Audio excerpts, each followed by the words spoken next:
where we find out what goes on behind the scenes at a comedy club. You just rub your butt on me? I'm Barbara Holiday. I'm the owner of Flappers and the booker. I'm Joshua Snyder, and I don't think my mic's on. Okay, that's... I finally turned off Josh's mic. I was wondering when you were going to do that. I love it. And our Typical. special guest, headliner D.J Demers. Hey, pleasure. Fresh from Conan OBrien, actually. I still have Conan's scent all over me. Thursday night, he had a Conan appearance. How exciting is that? How was it exciting? I'm running tech while I'm talking to you. I'm sorry. Ooh, Excuse the multifaceted. expression. Yeah, I want to make sure our theme doesn't play again. How was Conan? Good. Yeah? Yeah. Just good? That's all we have to say about being on Conan? You know I'm very self-critical. Okay. So, This was your second appearance Mhm. on Conan OBrien. Your first appearance was about 2 years ago, yeah. right? Yeah. And that's all you have to say about it? Really? About the first one or the most recent one? What do you want to know? Either one. I want to know what it feels like to be out there. And Tell us about your tell us the journey. Tell The us journey. Well, in my mind, wait, the journey is the destination. Which is why it's so weird once you reach the destination, because you're like, oh, so now what am I supposed to feel? Because the journey was like, I knew I got the spot, so it was like a month of me really trying to hone that 5 minutes, which you saw. You saw me doing sets here at Flappers. And that was really fun, but then once I actually finished it, I just wanted to, like, do so well, and I'm just so self-critical. So I feel good. It was a fun appearance, and it was amazing being back on Conan, of course. It's just a weird, like, kind of come down afterwards. Like, the endorphins kind of settle down. You're like, I need a little bit more time to analyze if I feel great about that or merely okay with it. so for a lot of people listening, they Mhm. have no idea what you're talking about. I did a 5-minute set on Conan OBrien last Thursday, and I must reiterate before I get all neurotic and into my own insecurities, it was an amazing honor. It was a great show. It was my second time, so it was really special to me. And my girlfriend came along. Barbara, you were there. Mark Scroggs. Why was I there? Because you're my manager. Oh, Oh, yeah, nobody knows. I just take it for granted that people know this whole dynamic. Barbara, you're my manager. Well, I am. You are. Are you still my manager? You're just telling me now? You're my manager, I better Barb. get to Like work. it or not, you're managing me. Okay, boy, this is a big plate of stuff I have got to deal paperwork with. here with me. All right, so I have to sign now? Not now. We'll wait until after. Well, DJ, originally came to us from Canada. Mm-hmm. And now he's... Somebody dropped me off on your doorstep, knocked on the door, and ran away. Came to an audition, actually, at Flappers Comedy Club. That's right. Yeah, right here on this very 3 stage. years ago, I think. Yeah, I think more. I think it was like Maybe 4 4? years ago now. Gosh, Yeah. has it been that long? Wow. Yeah.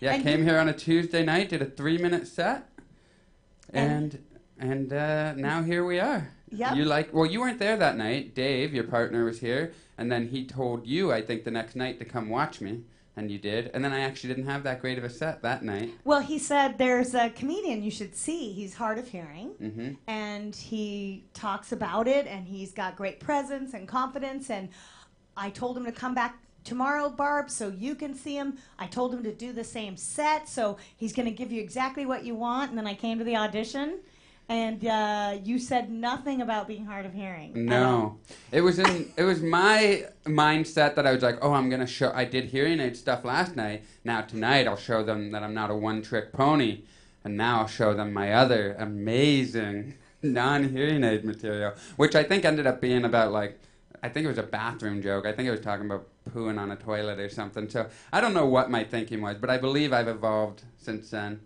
But yeah, so that was 4 years ago, and then I ended up somehow seeing something in that poop material, I guess, that somehow I could you sell saw to through colleges. that. Yeah, and then you definitely. started booking She me saw for the gold. colleges. She saw the gold. The Yeah, gold. saw the gold. Yeah, the Yes. golden nugget. And then you were sending me out to colleges, and then eventually last year, after I was on America's Got Talent, or before America's Got Yeah, Talent, way before America's you started Got managing Talent. me. And Well, now so here we are. with the Conan set, I think you're probably someone that a lot of new comedians listen to this podcast, I think, specifically. And they always wonder, how is the process? And when I tell them, they don't believe me. So you need to tell them how many times you sent your set to the booker and how many notes you got on it and how you had to You Yeah, finish the so- story for me. Yeah, I feel a lot of people, comedians, are just regular people, civilians, if you will. They think you just show up and you do whatever 5 minutes you want. And that's not the way it works at all. Of course, the booker says, hey, I saw this set that you did. I like that. Can you get it on tape and send it to me? Then you send it, and then he or she says, actually, let's get rid of this third joke. Can you change the way you say that first joke? Make sure you end on this joke because we're going to go to the music cue right after you say this line. So once you've actually committed to a particular 5 minutes with the show, you're locked into that set. So from that point on, you're just trying to hone that particular 5 minutes that has already been approved, tighten it up, fine-tune it. But that is the 5 minutes you're doing. So I knew the 5 I was going to do on Conan probably about a month and a half before I was actually on And Conan. how many times do you think you practiced it? Oh, before man, Conan? I practiced it.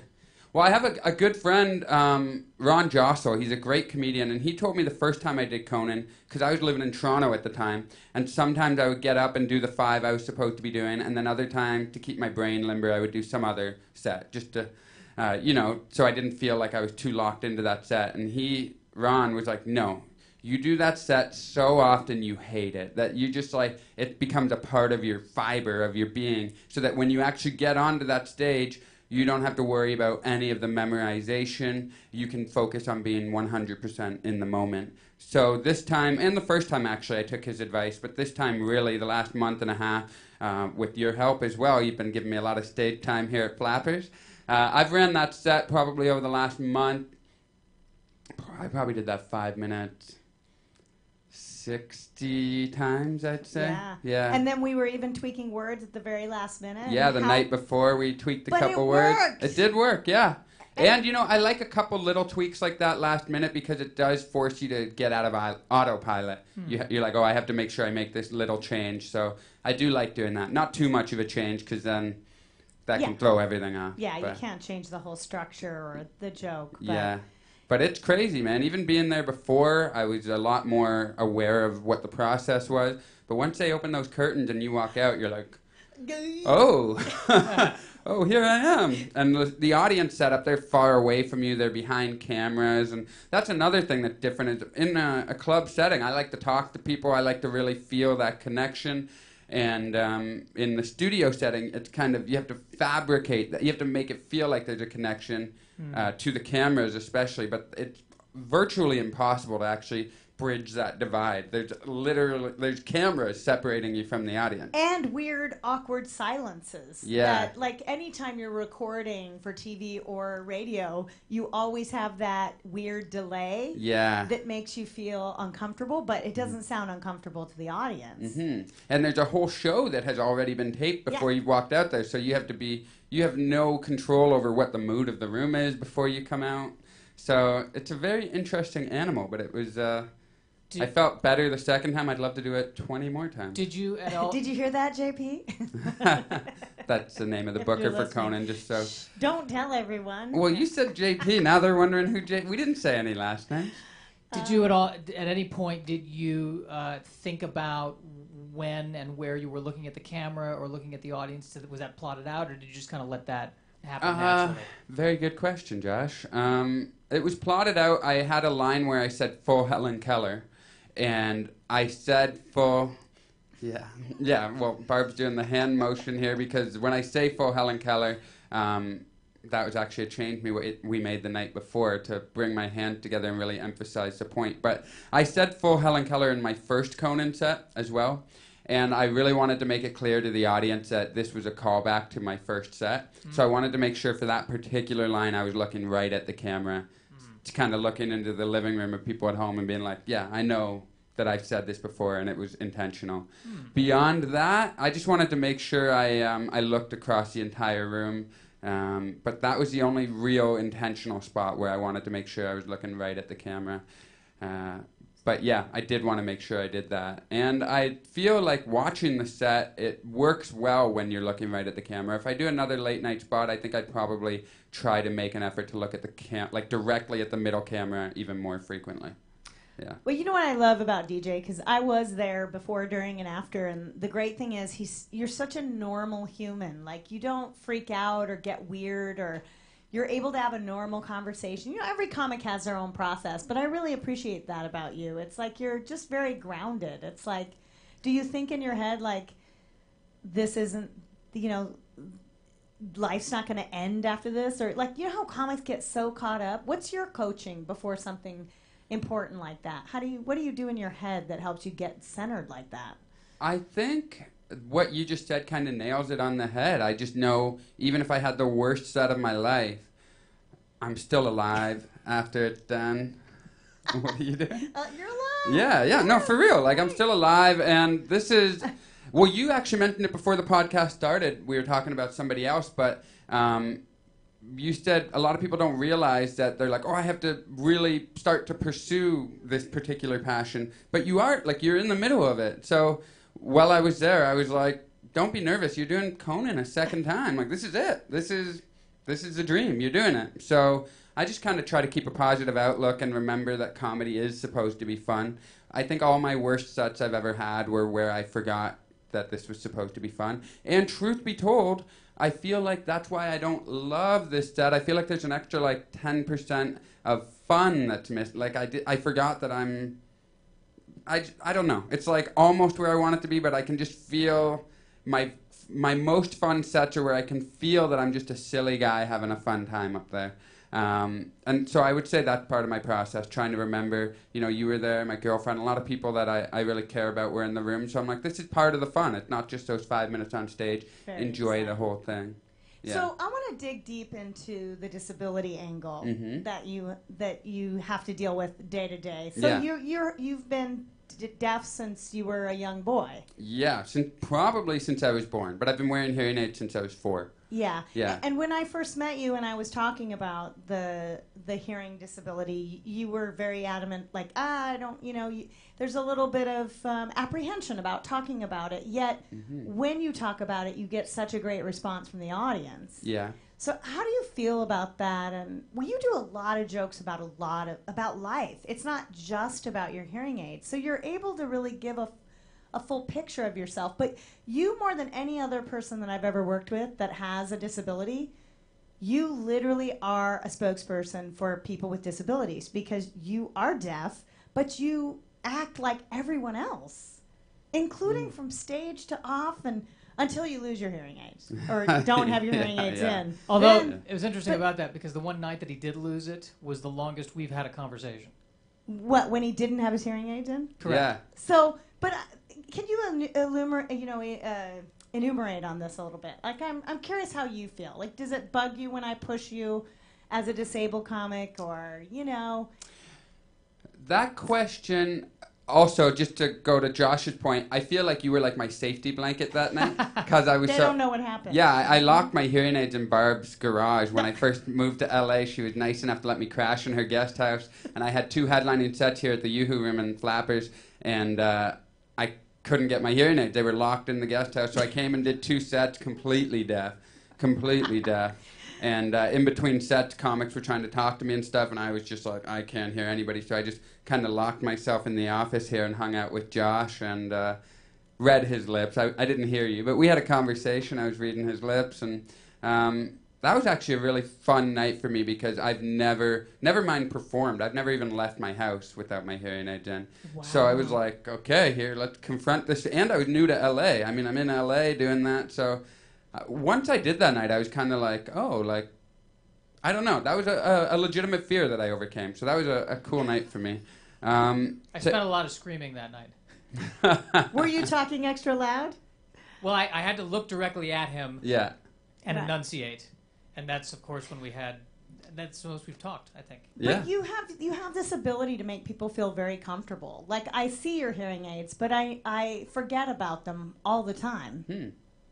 And that's because you're such a cool guy. Well, thank you very much. But it's you putting that out there. That's what I'm saying. Like, a lot of people could make a big deal about it. Yeah. But you don't. I guess to answer your question from before, I feel like I still have the apprehension about just doing hearing aid material. Not because I'm ashamed of them. That might have been more of a reason in the beginning. Now I'm not ashamed of them at all. I feel like I still have that apprehension because unless I can tap into something universal, like an emotion like shame or whatever it happened to be, shyness, whatever it is, so somebody who doesn't wear hearing aids can still feel some relatability to that joke. That's the only way I want to do a hearing aid joke. If it's just a joke that's purely about hearing aids, that somebody who doesn't know that experience doesn't understand, then I feel like I've failed in my mission as a comedian.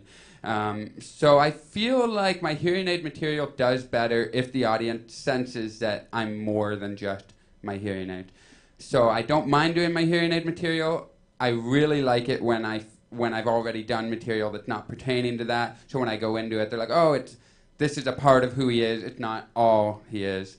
But you have to address it. I have to, 100. And it's like, if I'm not going to talk about it, who is? It's like my experience. There's a lot of funny stuff that happens. So I don't feel any apprehension talking about it. And I feel like if I can be comfortable with it, then it can destigmatize it. Because, and this was never my goal when I started, but it's kind of become something I've realized as I've done it longer. There are so many people who wear hearing aids. Young people, old people, and I've even met like 70-year-olds who say, oh, the doctor told me I have to wear hearing aids, but I don't know, I'm kind of embarrassed. And I'm like, you're 70 years old, you need hearing aids, and you won't wear them. So for somebody to still be embarrassed by them at that age, it makes me realize that as a young, cool, I put that in air quotes because you don't want to call yourself cool. That's not cool.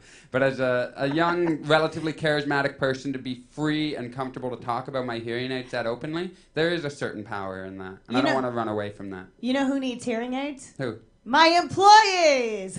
Bada boom. Do we have a drum roll here? No. All right, no sound effects today. Rim shot. Well, on a positive note, one thing that has... Were the hearing aids not a positive note? No, they were... Could you hear? No. What I was going to say is you have a big tour coming up in the fall. What's been great is corporate events often ask you to speak on behalf of, I don't know if I can mention Phonak, one of the world's largest hearing aid manufacturers, has actually signed you on as an ambassador. That's right, So yeah. you- Shout out to Phonak. What? I'm wearing Phonak right now. Can we see that? Wow, I just saw what I looked like on the video. Zoom This guy's headed to in. the beach. Look at all the legs I'm showing here. Those are my legs. Oh, no, they're your legs, too. So, Yeah, Phonak. Phonak's been really good to me. I've been wearing Thank them you, for a Phonak. long time. Yeah. And even this fall, they have signed you on to do a tour during October, which is Disability Awareness Month, if you're listening. And you're going to be touring about 20 colleges and universities in the fall Yeah. to raise awareness for young people and any hearing impaired students on campus. And I'm Is going to that be in blowing air horns into people's ears so that they need hearing aids after too. Trying to create more hard of hearing Is people that in the across States America. or out, is that in the country or out of the country? In the country, United across States. America, yeah. Gonna rent an RV. the tour is called Here to Here. Comedy Tour. Here to Here With comedy tour. DJ's face will be on the side of a bus. I know, it's a very big ego builder. I've always wanted my face on the side of a bus, and And they'll be Here we go. throwing out hearing aids. No, to everyone. giving them out, having a parade, just throwing hearing aids at the peasants on the side of the Who's on the street. bus with you? A videographer. A videographer and a bevy of supermodels. Hot chicks. A I've bevy. requested that. They Yes. haven't gotten back to me on How that. many are- They've how all many are said in- no. how many but, are in a bevy? I asked them. What's that? How many are in a bevy? A bevy. Oh, that's a pretty ambiguous term, but I think upwards of 7. I believe if I had to put a number on bevy, yeah. Upwards of 7 gorgeous supermodels will be in the RV with me. Upwards of 7. Okay. Yeah. So But, we're going to be shooting some footage, actually, of behind the scenes on the tour. So stay tuned for that. It's going to be great. I've always wanted a dedicated videographer. Because whenever something cool happens, even now, even though selfie culture is not as stigmatized, you're allowed to do it, I always feel weird. But if I always got a guy with the camera, oh man, I'm going to use and abuse him. That sounds really weird. I'm not going to abuse him. I'm going to use him now. Not going to abuse the videographer. I want everyone to know that. But yeah, it's going to be great. I can't wait. October. And it is a cool mission. It's like what I was saying earlier about how maybe shame would have had something to do with it, about not wanting to talk about my hearing aids in the beginning of my career. But now I'm 100% committed to... I've had enough people come up to me after shows who are like, you know, my 8-year-old son wears hearing aids and he was watching you on America's Got Talent and was like, wow, look what he can do. I can do that too. And when I hear stories like that, that really opened my mind to how powerful it can be. So the fact that we're going to college campuses, because college was when I was really kind of trying to come to terms with how I felt about my hearing disability. So that's a really kind of formative aid to get to these students at, and be a positive role model, I guess, and make them laugh. Making them laugh is the #1 priority. Well, it's also so much about tolerance. You know, I've learned so much from you. I ask you questions all the time, as you know, because I own a venue in which everyone needs to hear in here. And you have assistive devices available for everybody now with hearing impairments. We also provide ASL interpreter. It's a big step. That's huge. That is really good for culture. Tell people, you always say this to me, and I would love for people to hear from you, is everyone always assumes that because you're deaf, you know ASL. Yeah, no, I wear hearing aids. I'm hard of hearing, and my whole family could hear, so I never really was around deaf people too much. So I don't know any. I know like a bare minimum of ASL, which always makes me feel bad when a deaf person, like capital D, full-on deaf, starts signing at me. They'll see the hearing aid, and then they start signing, and I'm like, oh, no. And then I just kind of, I don't even know what sign to do. I just kind of like tell them no and start backing away. I got to learn. I took a class. I learned a bit of sign language, but it's like, you know, I didn't use it, so you don't use it, you lose it, right? Any stereotype. We see that you're deaf and we automatically assume. You know, it's like everybody is different. Yeah. Everybody has a different level of need and a different level of assistance. It's like we see that you're wearing a Hawaiian shirt, so we assume that you solve crimes. And that would be correct. Some stereotypes are 100% true. You're the next, I forgot. Magnum PI. Magnum That's PI. right. That's the nicest thing anybody's ever said to me. When did you start wearing the Hawaiian shirts? You know, I feel finally somebody got into the important issues around here. Right. I've been wearing Hawaiian shirts for a solid 5 or 6 years now. But you know, the last few months I feel like I've really started to embrace it, to the point where I was very close to wearing a Hawaiian shirt on Conan. And I ended up going with the suit instead, and I feel like that might be what did me in. If I had that Hawaiian shirt on, I feel like my set would have ended with me and the whole crowd doing the conga right out of the studio, you know?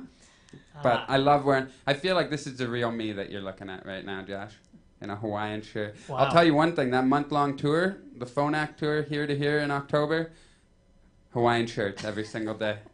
I don't know if they know that, but Phonak, if you're listening, please don't rescind the tour with this new information, but I will be wearing a Hawaiian shirt every single day. I wanted to play a quick quote from your recent set on Conan, if that's okay with you. Sure.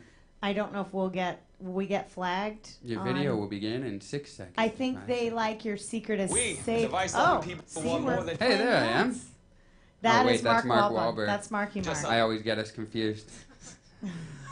unlimited data. We want unlimited internet. Okay, so we're also advertising for Sprint on here, and our internet is slow. Well, it'll come up when it decides to come So we can punch It's coming up in 9 seconds. Mark Wahlberg, man, making that Transformers money and Sprint money in one go. He is amazing. included at no extra I love him. Okay, so Sprint or AT&T got an extra Oh, it's ad. AT&T. Here we go. All right. Great to be here in America. I just moved here. I'm Canadian. Oh, you think they're good because they're Canadian? Or they're Yeah, no, but I just moved here a few months ago. I looked at the current political climate, and I said, now's the time. Yeah, right. okay. Is it weird watching yourself? Very I just weird. learned Yeah, an I've only interesting watched it law. once, You know, and- up until recently, it was illegal for gay men to donate blood in America, It's my which favorite is not joke. cool. That's discrimination. But they My changed the favorite. law Yeah, you recently like where this gay joke. I like men are this now joke, allowed too. to donate blood, which is great news. There's just one little caveat. Gay men can now donate blood as long as they haven't had sex in 1 year. So that's even more ridiculous. That's crazy. If you're not having sex for 1 whole year, that's a lifestyle choice I can't get behind. I have no problem getting a blood transfusion from a gay man, but I'll be damned if I have loser blood coursing through my veins. I feel like that line was when they were like, oh, okay, this guy's okay. I can laugh at him. That joke goes on for so long where they're like, I don't want to laugh yet because I don't want to be on the wrong side of history if he ends up being a bigot. You know? And then at the end, like, oh, okay, he's just insulting people who don't have sex. I can laugh at them. Well, look at that whole opening. Nothing about being hearing impaired. Well, that's another thing, is I often wonder if I start with material that's not hearing aid material, because you can hear it in my voice a little bit.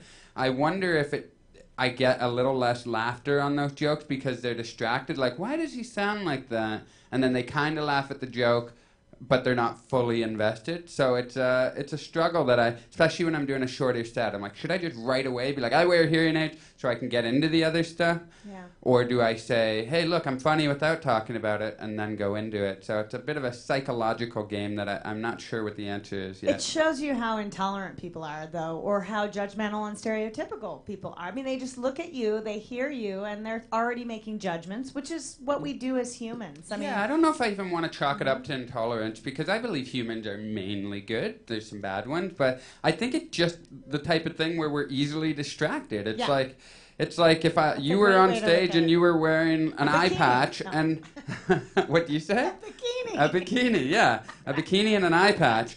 And then you just did 5 minutes without mentioning them. I'm not intolerant. I would just be like, what the hell's going on with the bikini and the eye patch? Right. Although I would love that if you did a set in a bikini and eye patch without mentioning it once. Would the eye patch also have the Hawaiian shirt theme on it? Of course, yes. Come on. I'm not a monster.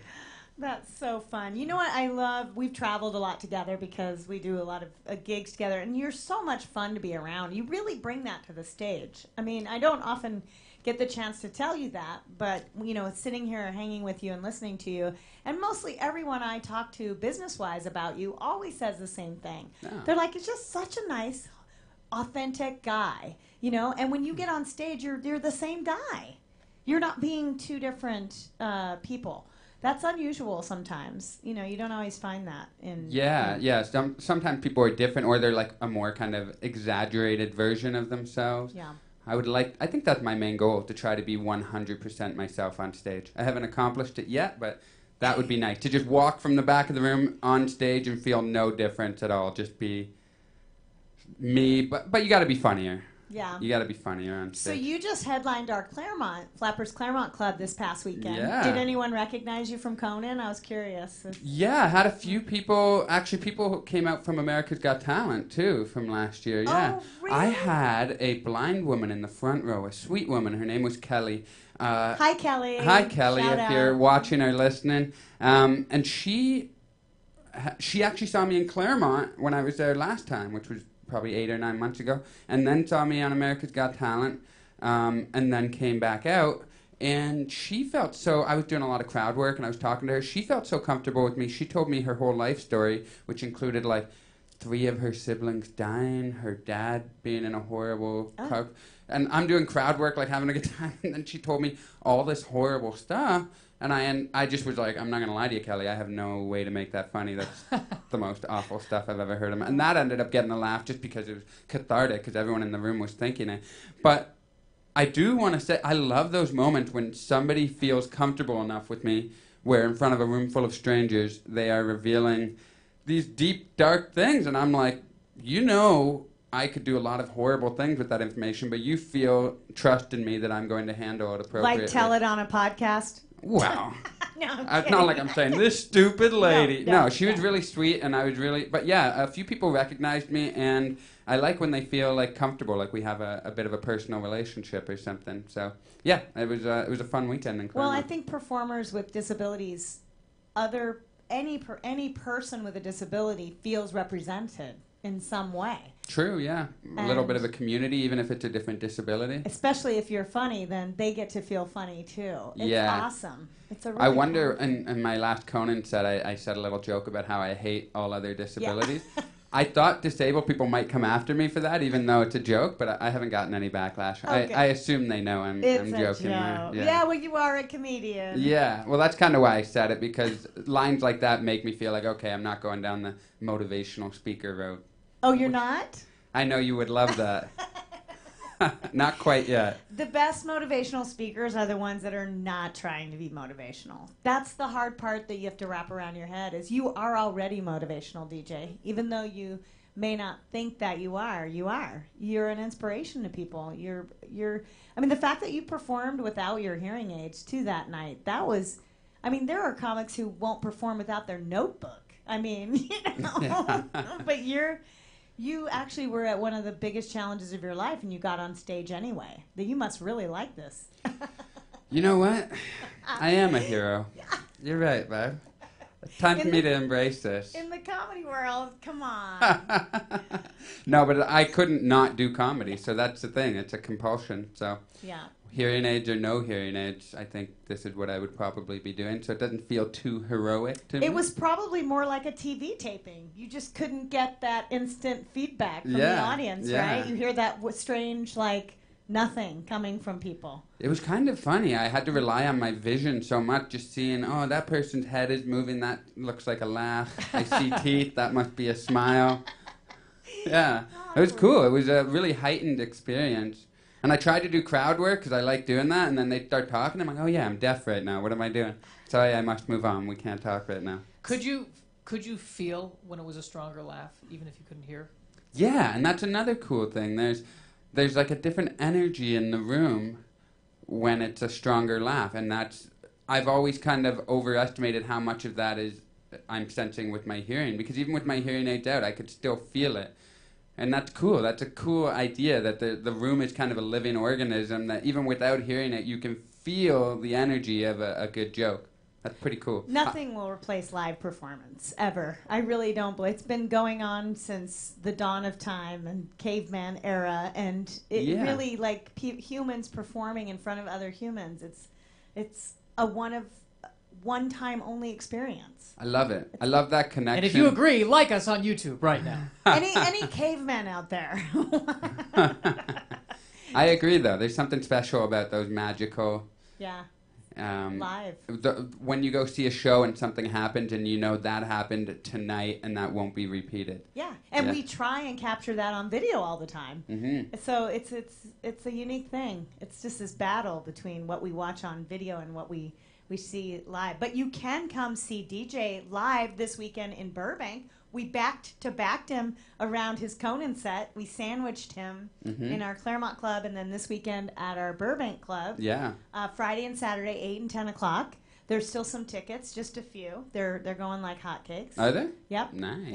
And will I be wearing a Hawaiian shirt? You got to come out and find out. Phonak called and bought all the tickets. They love you. I love them. Also, DJ, it wouldn't be right if we didn't mention your album on Sirius XM. Yeah, my album, Indistinct Chatter, is on Sirius XM. It was the album of the month on Laugh USA in June. Yeah, and that'll be coming out in a few months, too. October. Strangely enough, October's a big month for you. That's right. Yeah, Disability Awareness Month. And your album coming out and the tour, and it's a lot happening. Yeah, I'm pretty sure I'll just retire after that. Your next performance is actually at our Burbank Comedy Festival. After this weekend, if you don't catch him this weekend, you'll be appearing in our Burbank Comedy Festival, which is August 13th through 19th.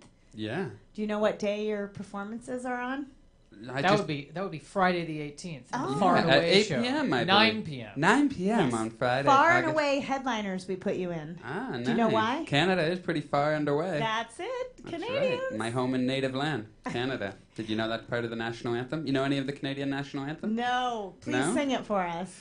Oh, Canada, our home and native land, true patriot love. I'm not singing. In all thy sons command.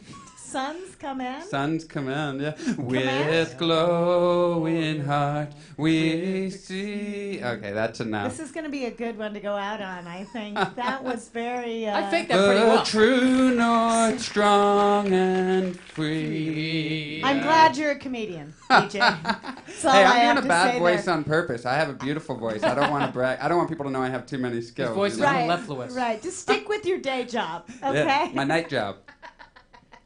Well, anything else? You have a podcast as well. Yeah, so definitely DJ. When can we catch that? It's on iTunes, of course. It's on iTunes, Google Play, any way you listen to a podcast, and I'm 14 episodes deep, and I release it every Friday, and it's been a lot of fun. I think people would enjoy it. I'm having a great time doing it. Is it just you and someone else? No, it's me. I have a different guest on every week. Okay. I'll have you on sometime if you'd like. Great. Yeah? Yeah. Perfect. Yeah. So This is definitely DJ. This is episode 189. 189. Can you believe That's it? right. I can't wait till I get to that level. I 189. 14, I'm already feeling like, wow, it's building up. Was I wrong on the number? It was pretty close, 184. Oh, 180. Oh, okay. Wow. You're lying to me about the number? Soon enough. I don't know what to I believe think 189 anymore. was the number of Star Trek The Next Generation episodes, actually. Oh, yeah? Yeah. That sounds like information that you would absolutely know off the Right. top of your And head. I'm dying information alone. that I absolutely care nothing about. Anyway, well, we're running out of time today. But DJ, it was a pleasure having you here. Is there anything else you want to tell people where they can visit you on the web or Twitter and all that? Social Yeah, my media? name's DJ Demers, and that's Demers. You can find me Twitter, Facebook, Demers. Instagram. Demers. Yeah, Demers. That's the French way in my home and native land. In all thy sons command. I don't really know what that means, but every anthem has weird lines that you don't fully understand, right? All right. Well, thank you so much for joining us on another exciting episode of the FlappCast. Joshua, any last words? Songs in the Key of Funny this Wednesday. Craig Robinson on Monday the 24th. A few tickets left. Kristen Key this weekend in Claremont. Kristen Key is amazing. I love Kristen. Burbank Songs in the Key of Funny podcast she hosts. Ah. And also, don't forget about our Burbank Comedy Festival, August 13th through 19th. You can see comics all day, all night, like for 7 days. Get food, get laughs, get a room. Yeah, Is that it? that is. Nice. All right. Thanks, everybody, for joining us. We're out.